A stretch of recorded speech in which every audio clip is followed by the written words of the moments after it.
Here is my final screencast for the final project. It's the analysis of the Chena Slough restoration, and I am Jude Webb. This is for Geoscience 111. Understanding any landscape is a clue to understanding the past, present, and future of the land we live on.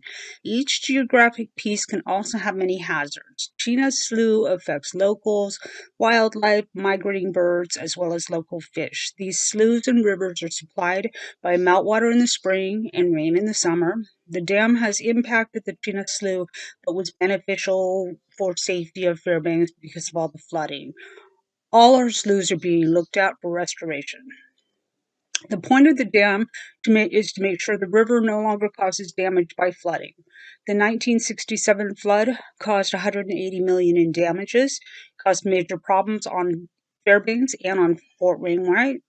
Construction was approved for the $256 million flood control project.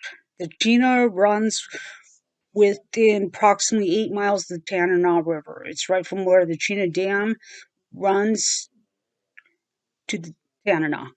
The Moose Creek Dam created a floodplain and a channel that is dry, green grassland until high water requires the lowering of the floodgates. The water has only reached the Tanana once in the history of the flood control project in June of 1992. The snowmelt created the third highest record of flow in the Chena.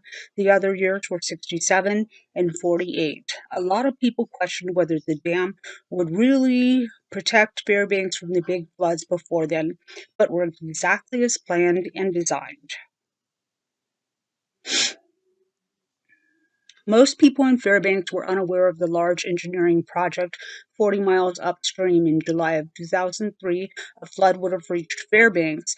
The flood would have caused several feet of water to go into downtown Fairbanks. Since contractors ended the flood control project in 1979, it cost less money in damage to Fairbanks home and businesses than the $1.5 billion spent on construction. So overall, having the Chena flood plain is really beneficial to keep the water and the flooding out of Fairbanks and on Wainwright.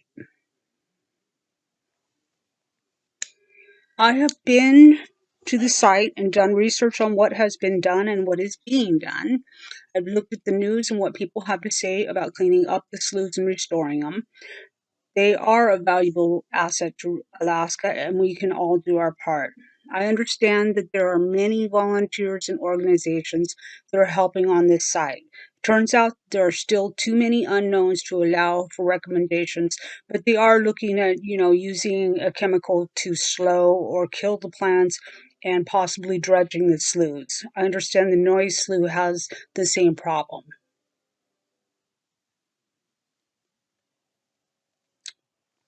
More information is required on the distribution of Alodia in interior Alaska and on some parts of the life history of Alodia in Chena Slough. In the future, these gaps in information hope to be solved. Further research needs to happen. A map of Chena Slough shows the status of culvert replacement, and research has found that there is more Alodian upstream of the dam in the Chena River itself. So that is being looked at too on how to clean it up. Here are some pictures. I'm going to assume one of them is from 1967 when the big flood hit Fairbanks. My boss actually lived in Fairbanks at that time. He was born and raised here.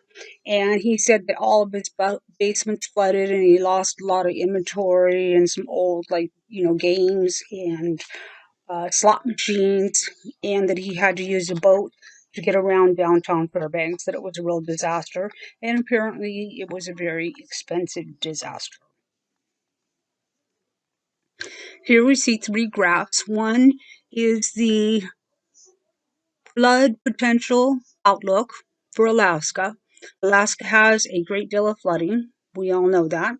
There's another chart here that shows the Chena Flood Control Project multi-purpose winter trail map that runs along the flood chain. And we have a precipitation chart for Fairbanks, Alaska.